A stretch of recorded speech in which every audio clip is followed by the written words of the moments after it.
여러분, 안녕하세요. 지적인 부를 추구하는 여러분의 경제 멘토, 슈카월드 스타일의 경제 해설가입니다. 만약 제가 여러분 인생에서 가장 중요하다고 믿는 것, 그러니까 여러분에게 밥을 먹여주는 월급, 미래를 지켜주는 저축, 그리고 여러분이 내 돈이라고 생각하는 그 모든 것들이 사실은 진짜가 아닐 수도 있다고 말하면 어떨 것 같으세요?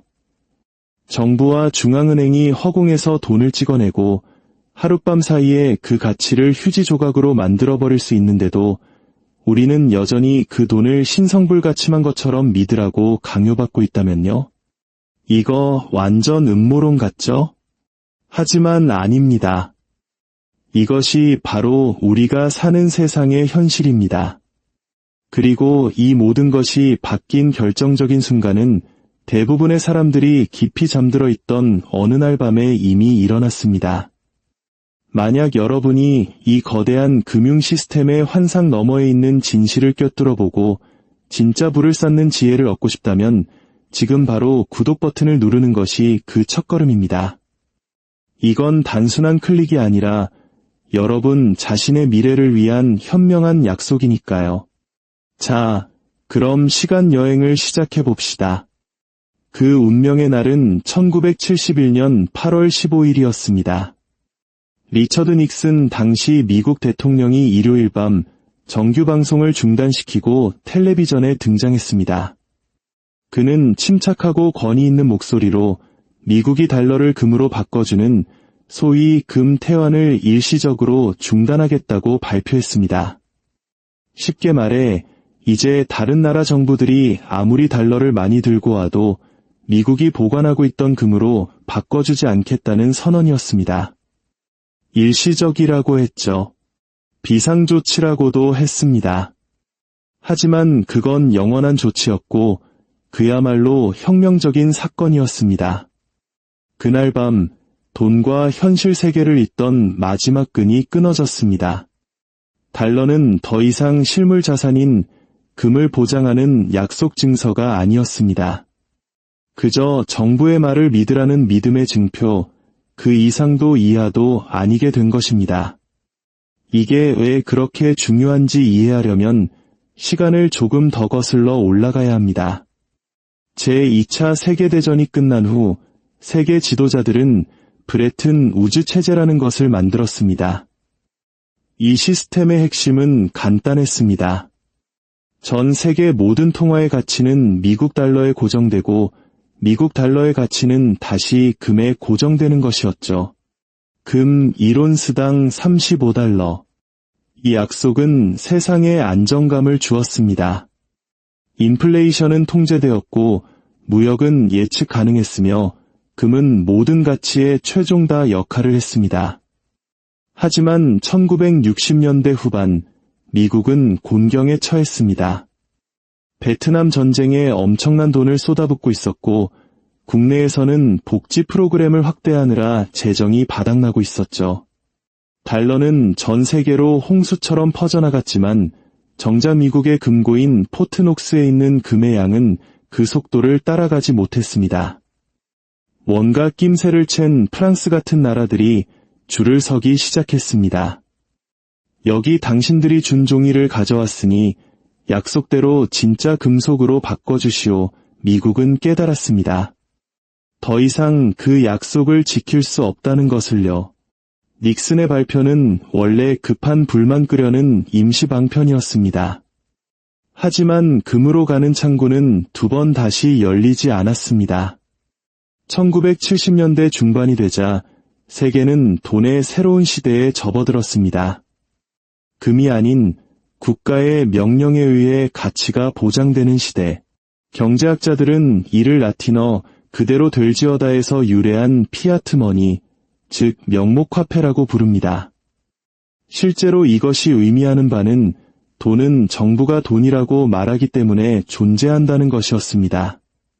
그리고 근대 역사상 처음으로 돈을 만들어내는데 어떠한 물리적 한계도 사라져버린 것입니다. 놀라운 점은 이 모든 일이 너무나 조용히 일어났다는 겁니다. 다음 날 아침 거리에서 폭동이 일어나지도 않았습니다. 상점에서는 여전히 식료품을 팔았고 노동자들은 월급을 현금으로 받았습니다. 거대한 환상은 그대로 유지되었죠. 하지만 수면 아래에서는 근본적인 무언가가 바뀌었습니다. 인류는 희소성이 아닌 신뢰가 금융 시스템의 기반이 되는 세상으로 한 걸음 내디딘 것입니다. 그리고 역사는 우리에게 가르쳐줍니다. 신뢰가 유일한 다이 될 때 그 다의 균열이 가는 것은 시간 문제일 뿐이라고 말이죠. 돈이 현실과 분리된 것은 이번이 처음이 아니었습니다. 로마 제국은 그 교훈을 뼈아프게 배웠습니다. 한때 순수한 은으로 만들어졌던 그들의 동전은 군대 유지비와 사치스러운 생활에 돈이 급했던 황제들에 의해 점차 품질이 저하되었습니다. 네로 황제는 데나리우스 은화의 은 함량을 거의 3분의 1이나 줄였습니다. 후대의 황제들은 더 심했죠. 나중에는 동전에 은박을 입힌 수준에 불과했습니다. 결과는 뻔했습니다. 인플레이션이 치솟고 화폐에 대한 신뢰가 무너지자 시민들은 물물교환으로 돌아섰습니다. 한때 질서를 자랑했던 대제국은 자신들의 돈을 더 이상 믿을 수 없게 되자 경제가 송두리째 흔들렸습니다. 수세기 후 중국의 원나라는 또 다른 실험을 했습니다. 바로 지폐입니다. 처음에는 정말 대단했죠. 가볍고 편리하고 광대한 제국 전역으로 쉽게 옮길 수 있었습니다. 하지만 황제들은 곧 모든 통치자가 마주하는 유혹을 발견했습니다.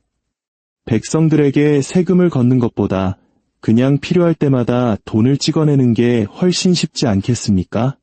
인쇄기는 뜨겁게 돌아갔고 사람들의 신뢰는 차갑게 식었습니다.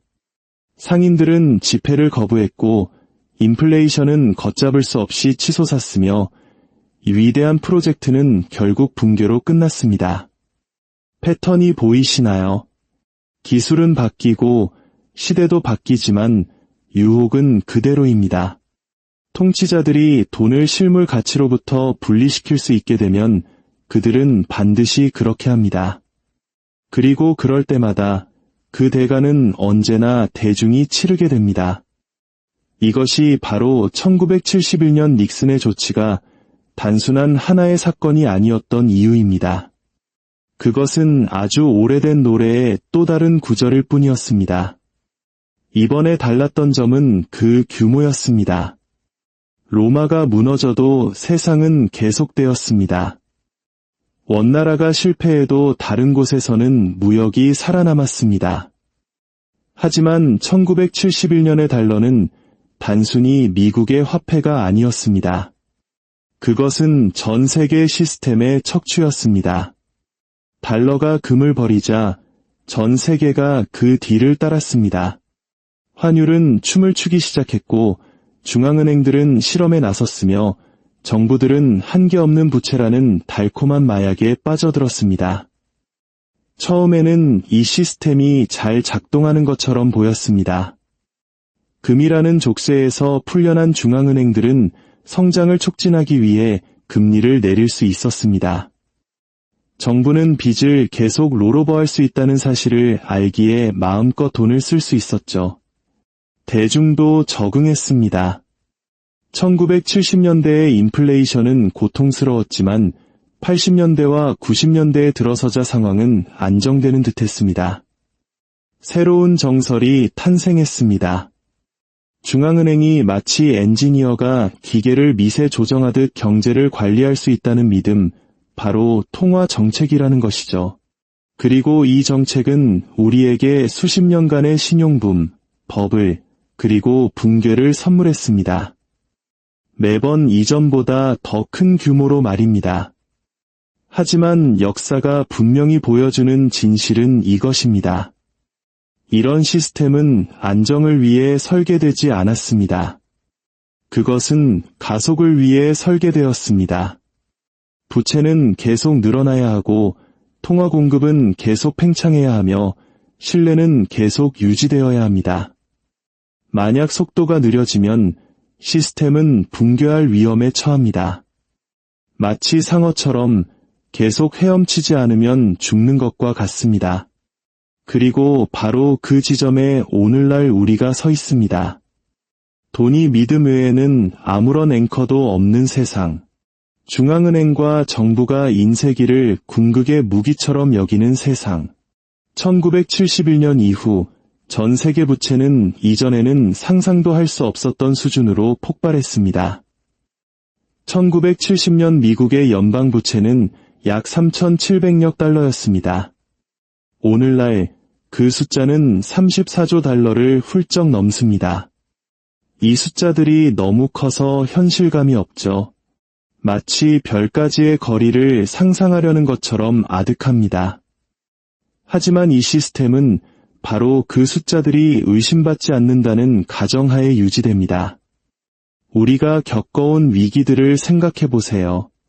1990년대 후반의 닷컴 버블, 2008년의 주택시장 붕괴, 그리고 2020년의 팬데믹 구제 금융. 매번 해결책은 똑같았습니다. 더 많은 돈, 더 많은 신용, 더 많은 개입. 우리는 이것이 안정이라고 듣습니다. 하지만 이건 안정이 아닙니다. 가속입니다. 그리고 가속에는 언제나 대가가 따릅니다. 그 대가는 구매력의 침식에서 볼 수 있습니다. 1971년에 금 1온스는 35달러였습니다. 오늘날은 2000달러가 넘습니다. 1970년대 초 미국 주택의 평균 가격은 약 25,000달러였습니다. 지금은 40만 달러에 가깝습니다. 물론 임금도 올랐죠.